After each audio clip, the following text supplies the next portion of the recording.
It's also about to prevent possible attacks. This is actually the work done by embassies and UN peacekeeping, different organizations coming together to help vulnerable people, people in crisis. So there is what we call the centrality of protection in humanitarian action. States have responsibility to protect people under their authorities, under their territories. All efforts by all actions keeping people from harm in a situation of disaster or conflicts, respecting their rights. Who has the responsibility? Primary responsibility is states' protection, stems from sovereignty. So who protects? Parties to a conflict often violate the principles of distinction, proportion, and precaution in the conduct of hostilities. If a state fails in its obligations or violates fundamental rights of its people, the international community can use force when sanctioned as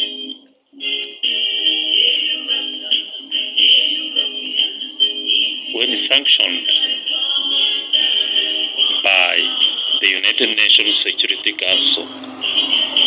So groups exercising de facto control over a territory must also respect international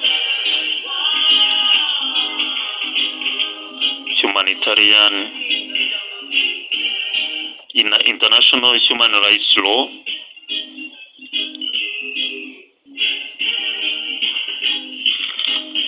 and international humanitarian law. So what are protection entails? Protection in humanitarian action encompasses all activities aimed at ensuring full respect for the right of the individual. In refugee law, human rights and humanitarian organizations must conduct these activities in an impartial manner, not on the basis of race, national or ethnic origin, language, or gender. Understanding risks. In practice, for a humanitarian response to be protection-oriented, it is essential to understand and seek to prevent, mitigate, or end actual and potential risks, including violations of international humanitarian and human rights law, producing the harm that affected persons experience during a conflict or disaster. Risk analysis. Risk analysis requires a continuous analysis of risks people face, of threats, vulnerabilities, and capacities of affected persons. It also requires the identification of measures to reduce those risks, avoid exacerbating risk, including to stop and prevent violations, and avoid reinforcing existing patterns of violence, abuse, coercion, or deprivation, and restoring safety and dignity to people's lives. This analysis provides the evidence base for programming, advocacy, and dialogue for the purpose of influencing and changing behaviors and policies in support of a more favorable protection environment. What does protection entail? Meaningful engagement. Protection demands meaningful engagement with affected people, affected persons during all phases of response in a manner that recognizes and is sensitive to age, gender, and diversity. meaningful engagement that goes beyond dialogue and risk assessment should enable humanitarian actors to respond to the priorities of affected persons and determine the impact of humanitarian action or inaction on them, and in turn to design, implement, and adapt activities that address or prevent patterns of violence, abuse, coercion, and deprivation, and assist people to claim their rights. Examples of situations requiring meaningful engagement: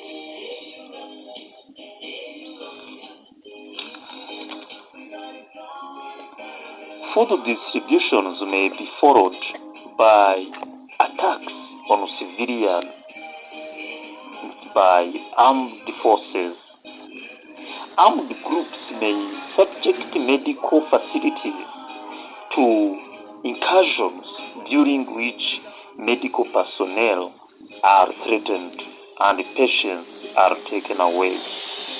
People's movement may be restricted and they may be deprived of essential goods and services as a method of punishment directed at certain political, ethnic, or religious groups. Continuous deliberate deprivation of certain population groups may in turn leave people vulnerable to exploitation, such as sexual abuses or trafficking. The delivery of assistance may be impeded by the presence of explosion hazards. For instance, socially marginalized people. Persons who are socially marginalized tend to face a heightened risk during a crisis due to their already limited resources, access to information, contacts, and safe coping mechanisms.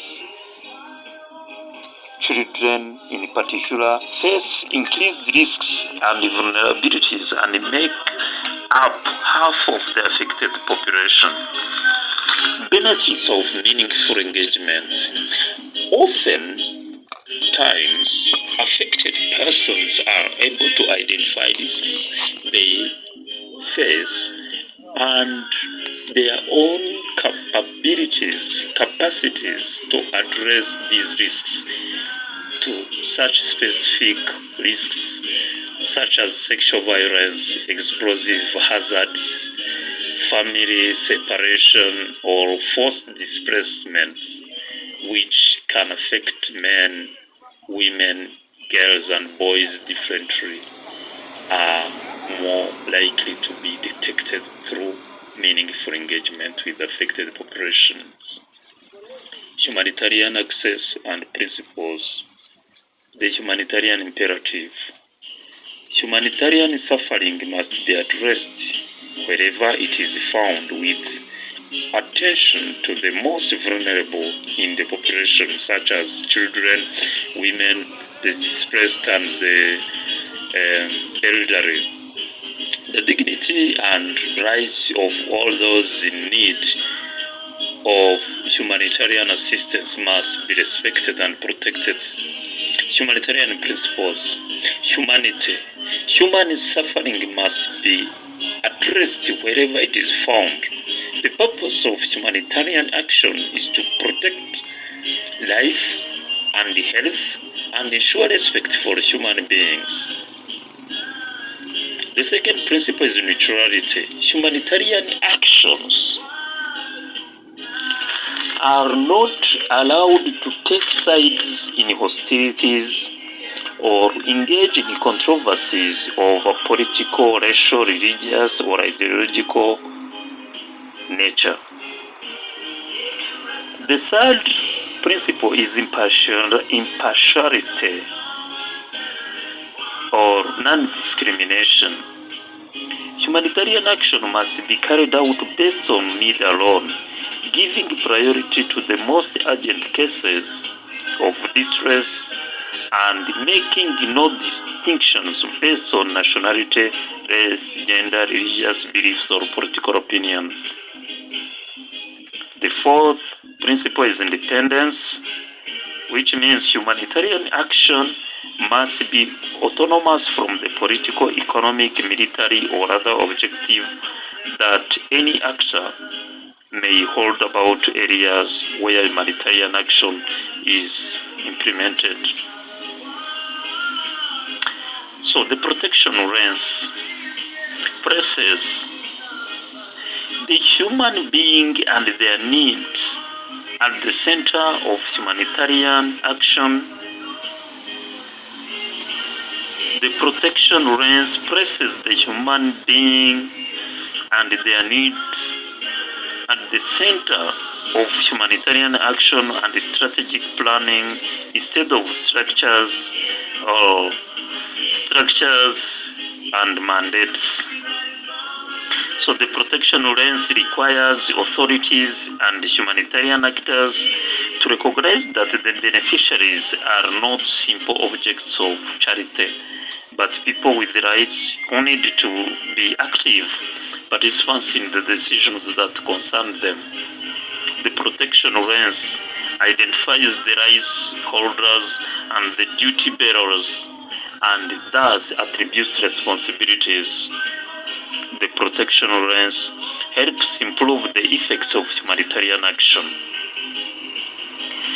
Protection activities is described in what we call the protection egg. The protection egg like E-double-G in spelling. So it starts with a small egg, which is violation or abuse. It grows with responsive action, then remedial action, and environment building. So the egg model helps us to think strategically about protection, to identify complementary actors and activities, to address specific protection issues or themes. There are three spheres of action. Three spheres of action, and we start with responsive action. It's urgent and its impact is immediate in the context of an emerging or established pattern of abuse caused by violence, coercion, or forced deprivation. Responsive action aims at preventing or alleviating its immediate effects. Responsive activities are carried out when there is a threat of abuse or in its immediate aftermath to try to mitigate the effects on civilians. Action is also intended to pressure the relevant stakeholders, often authorities, into taking measures to stop the abuse and prevent its recurrence. This pressure can take the form of confidential dialogue or public disclosure or any mixture thereof. Responsive action can be protection by presence, including monitoring, reporting, and advocacy. It can also refer to technical protection, advice to authorities or other relevant stakeholders to promote compliance with rights and standards, establishing referral mechanisms, and referring survivors and victims of violation to appropriate medical, psychosocial, or legal services, etc. Separating a child from armed force is example of responsive action. Remedial action. Remedial action is more medium to long-term and responsive action, and aims at restoring dignity and ensuring adequate living conditions through rehabilitation, restitution, and reparation for those that have suffered a violation or abuse. Remedial action assists and supports people that have already suffered the effects of violence, coercion, and deprivation. For example, whereas separating a child associated with the armed forces and groups is an example of responsive action, reintegrating the child into his or her community, ensuring adequate psychosocial support and education or vocational training to the child and simultaneously to members of the community are examples of remedial protection action. Then let's go to environment building. Action aimed at creating an environment conducive to protection and respect of the rights of the individual. The impact of environment building is long-term, involving state institutions and public attitudes. So there are modes of protective action.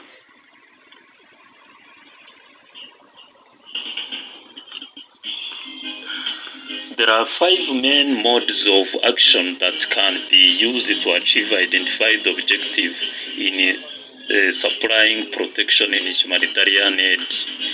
Denunciation, also known as name and shame. This tactic, name and shame, involves pressuring a duty bearer into complying with an obligation, often through going public as a means of applying pressure. There is also persuasion. This mode of action involves influencing a duty bearer through confidential conversation, attempting to convince them to change a policy, practice, or behavior. There is mobilization. This mode of action involves telling other humanitarian actors about a violation so that they can influence the duty bearer to comply with an obligation or change a policy or a practice. Then, capacity building support. This mode of action involves or entails supporting existing structures through, for example, technical assistance and expertise. There is substitution. This mode of action is a last resort in which a humanitarian agency replaces responsible authorities in providing a service. So choice of action is determined by many different considerations, including one is mandate, one is capacity and willingness to respond, capacity and willingness of authorities to respond, capacity of civilians to cope without aid, inherent risk for the population, and one's own operations.